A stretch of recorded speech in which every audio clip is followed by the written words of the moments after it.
नमस्कार। साहित्य तक के बुक कैफे के एक दिन एक किताब कार्यक्रम में मैं जयप्रकाश पांडे आपका स्वागत करता हूं और आज मैं कार्ल युंग की पुस्तक फोर आर्किटाइप इसके साथ उपस्थित हूं, जिसका हिंदी अनुवाद प्रगति सक्सेना ने किया है। हिंदी अनुवाद का नाम है चार आदि रूप। कार्ल गुस्ताव युंग जो है, जिनको कार्ल युंग के नाम से लोग जानते हैं, स्विट्ज़रलैंड में पैदा हुए। खास बात यह है कि फ्रायड जो दुनिया के जाने माने मनो विश्लेषक थे, सिगमंड फ्रायड, जिनकी चर्चा सभी लोग करते हैं, खासकर फ्रायड का जो सिद्धांत है मनुष्य की व्यवहार को लेकर, और उसमें भी उसके सेक्स आकर्षण को लेकर फ्रायड की सिद्धांतों की बात होती है। कार्ल गुस्ताव युंग और फ्रायड साथी थे और दोनों ने एक साथ काम किया, लेकिन इनका अपना जीवन जो है, इनके पिता जो है वो एक भाषाविद और पादरी थे और इनका बचपन अकेलेपन में बीता और अकेलेपन ने इनको व्यक्तियों, उनके विचारों और उनके जीवन को देखने का मौका दिया और मनोवैज्ञानिक बनने के रास्ते में बॉसेल और ज्यूरिख विश्वविद्यालयों में इन्होंने चिकित्सा विज्ञान की पढ़ाई की और मानसिक स्वास्थ्य अस्पताल में नौकरी शुरू की। सिगमंड फ्रायड के साथ काम करने के दौरान इनको लगा कि फ्रायड जो है वो न्यूरोसिस की बात करते हैं और वो कहते हैं कि सेक्स जो है वह सबसे महत्वपूर्ण कारक है मनुष्य के व्यवहार का। यहीं से कार्ल युंग का फ्रायड से एक तरह से वैचारिक मतभेद हुआ और इन दोनों महत्वपूर्ण मनोविश्लेषकों की जो राह है वह अलग अलग हो गई। कार्ल युंग ने उसके बाद ये जो फोर आर्किटाइप है ये किताब लिखी और यह पुस्तक जो है दुनिया की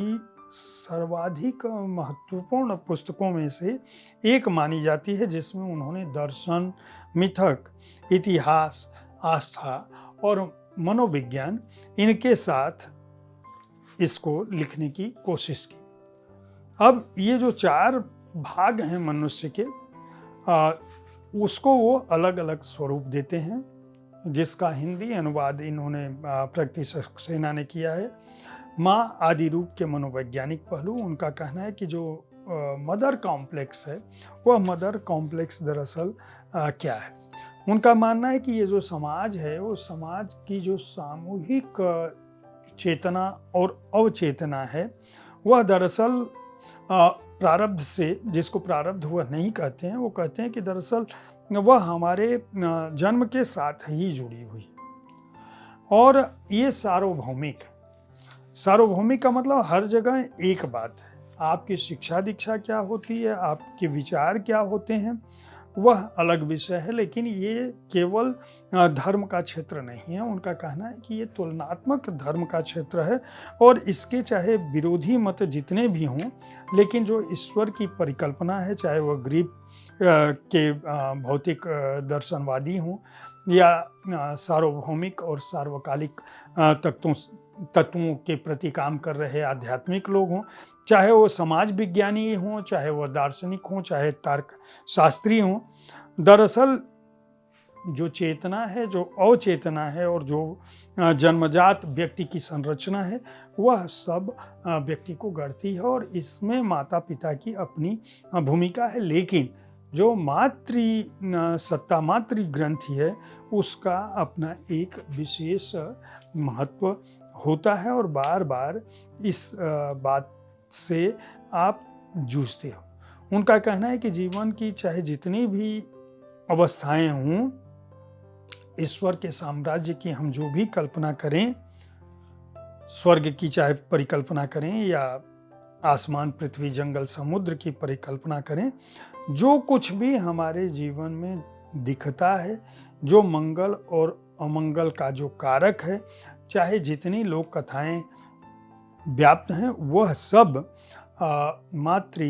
मदर कॉम्प्लेक्स मातृ ग्रंथि से जुड़ी हुई हैं, किसी न किसी रूप में आप उसको समाप्त नहीं कर सकते। इसी तरह से जो उनका दूसरा आर्किटाइप जिसको कह सकते हैं वह है पुनर्जन्म। उनका कहना है कि जो पुनर्जन्म है उसके लिए आप जो भी कहिए, दुनिया के तमाम धर्मों में ग्रंथों में इसकी बात है, अलग अलग रूप में, अलग अलग कहानियों में, अलग अलग पात्रों के माध्यम से कोई व्यक्ति जब धरती पर आता है, आप यह नहीं कह सकते कि पुनर्जन्म नहीं है। उनका कहना है कि केवल धर्म ही नहीं बल्कि उसकी चेतनता, उसके विचार भी इस बात का उल्लेख करते हैं, और वो कई सारे उदाहरण के साथ इस बात को बताते हैं कि कई बार आपको कोई चीज़ देखने से लगता है कि मैं इस चीज़ को पहले भी देख चुका हूँ, कोई बात आप सुनते हैं तो आपको लगता है कि मैं ये बात पहले भी सुन चुका हूँ। दरअसल ये पुनर्जन्म का जो है वो उसकी अलग अलग व्याख्या करते हैं कि उसका जो रूप क्या हो सकता है, उसका मनोविज्ञान क्या होता है, और दरअसल कायांतरण की जो प्रक्रिया है उसमें किस तरह से व्यक्ति के अतीत की भावना काम करती है। उसके बाद वो तीसरी जो है वो परी कथाओं में जो रूह की अवधारणा है और वो हैं कि नहीं है उनकी बात करते हैं, और बहुत सारी घटनाओं के साथ आते हैं कि किस धार्मिक ग्रंथ में क्या कहा गया है, किस दौरान क्या कुछ कहा गया, और चाहे वह पुरुष की पुरुष से मित्रता हो, पुरुष की स्त्री से मित्रता हो, प्रेम का जो भाव है वो सब कहीं न कहीं रूह से जुड़ा है, और आप केवल शारीरिक रूप से एक दूसरे से नहीं जुड़ते हो बल्कि आत्मा की जो बात है, जो संवेदना की बात है, जो संपर्क और संसर्ग की बात है, कोई व्यक्ति आपको क्यों अच्छा लगने लगता है और कोई व्यक्ति आपको क्यों पसंद नहीं आता है, वो इन सब के उदाहरण देते हैं। जोशुआ की भी बात करते हैं, मोजेस की बात करते हैं, अनश्वरता का जो बोध है उसकी बात करते हैं, कायांतरण की बात करते हैं, अंधकार और प्रकाश की बात करते हैं, और जो मूल पाठ है उसकी भी बात करते हैं। और इन सब बातों के बीच वो कहते हैं कि दरअसल रूह की जो भौतिकवादी अवधारणा है उसको आप समझिए या ना समझिए, लेकिन इसका अस्तित्व कहीं ना कहीं है और इसको आपको समझना चाहिए। उनका कहना है कि ये जो भावना है, ये जो बात है, ये केवल इसे ये कह के खारिज नहीं कर सकते कि ये केवल किन्हीं किताबों में दर्ज है। दरअसल ये जो दर्शन की किताब है, दरअसल ये ज्ञान, आत्मचिंतन, अंतर्दृष्टि, विवेक, चतुरता और अंतर्ज्ञान, इन सब की बात करती है, और यही वजह है कि आध्यात्मिक और धार्मिक आधार भी इनको मिलता है। उनका कहना है कि ये जो परी कथाएं हैं या जो हम दूसरी कथाएं कहते हैं वो क्या है, जितनी भी दुनिया की कथाएं हैं, जब हम कथाओं को कहते हैं उनके अंदर जो मिथ लाते हैं, वो जो कल्पना करते हैं, उस कल्पना का अगर कोई आधार नहीं होता तो ये बातें सामने नहीं होती, और ये आधार बताता है कि रूह होती है जो एक दूसरे से सदियों सदियों तक आगे बढ़ती रहती है। चौथे भाग में वो जो कहते हैं कि चालबाज छलिया, जिसका अनुवाद इन्होंने किया है ट्रिकस्टर का, कि ये जो है चौथा, जिसको एक तरह से ये फोर आर्किटाइप का एक अंश है, उनका कहना है कि ये जो अमेरिकन इंडियन है उनकी जो चालबाज आकृति है उसके बारे में वो अलग से मतलब उल्लेख करते हैं। बहुत छोटा सा ये हिस्सा है उनके फोर आर्किटाइप का, जिसमें वो कहते हैं कि दरअसल उस दौरान जो कहानियाँ व्याप्त थी पोप की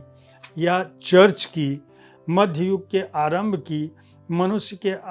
आध्यात्मिक विकास की, उस दौरान क्या कुछ घट रहा होता है, किस तरह से भूत की बात होती है, किस तरह से शैतान की बात होती है, किस तरह से अंधकार की बात होती है, किस तरह से उद्धार की बात होती है, किस तरह से नाटक की बात होती है, किस तरह से कला की बात होती है। दरअसल 17वीं सदी में जो कुछ अनुष्ठान चल रहे थे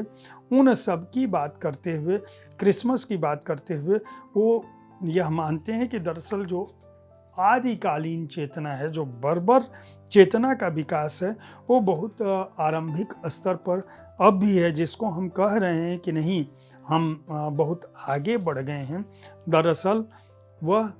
एक जानवर की तुलना में मनुष्य समझदार हो सकता है हुआ हो, लेकिन उसका जो मानस है वह अभी भी मुक्ति के लिए अगर किसी दूसरी बातों की कामना करता है, किसी ऐसी चीज़ की कल्पना करता है जो उसके उद्धारक के रूप में सामने आ रहा हो, तो दरअसल यह सामूहिक रूप से मिथकीय चरित्र है और जो व्यक्ति उस अपने जीवन में स्वीकारता है वह उस सामूहिक विचारों की का प्रभाव है। तो ये जो 4 आदि रूप है जो मनुष्य के व्यवहार, उसकी चेतना, उसके दर्शन, उसकी धार्मिकता, उसकी करुणा, उसकी चेतनता, उसकी अचेतनता, इन सब पर आधारित है। वह कार्ल युंग ने 4 आर्किटाइप में दर्ज किया है। प्रगति सक्सेना ने इसका बेहतर अनुवाद किया है। अंग्रेजी साहित्य से दिल्ली विश्वविद्यालय से उन्होंने स्नातकोत्तर किया है। पत्रकारिता में उनके पास जो है पत्रकारिता और जनसंचार की डिग्री भी है। टेलीविज़न, रेडियो, डिजिटल सभी का अनुभव है, अनुवाद कर रही हैं और ये अनुवाद जो है उनकी इस पुस्तक को सेतु प्रकाशन ने प्रकाशित किया है। मनोविज्ञान के तहत ये पुस्तक आती है, हालांकि यह पुस्तक दर्शन की भी उतनी ही महत्वपूर्ण पुस्तक है। 250 रुपया इसका मूल्य है और पृष्ठ संख्या है 200।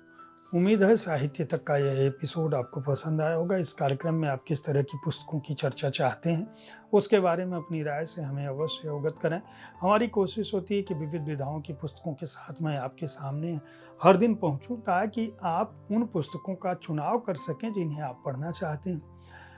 इस कार्यक्रम के बारे में अपनी राय बताते रहें, पुस्तकें खरीदते रहें, पुस्तकें पढ़ते रहें। धन्यवाद।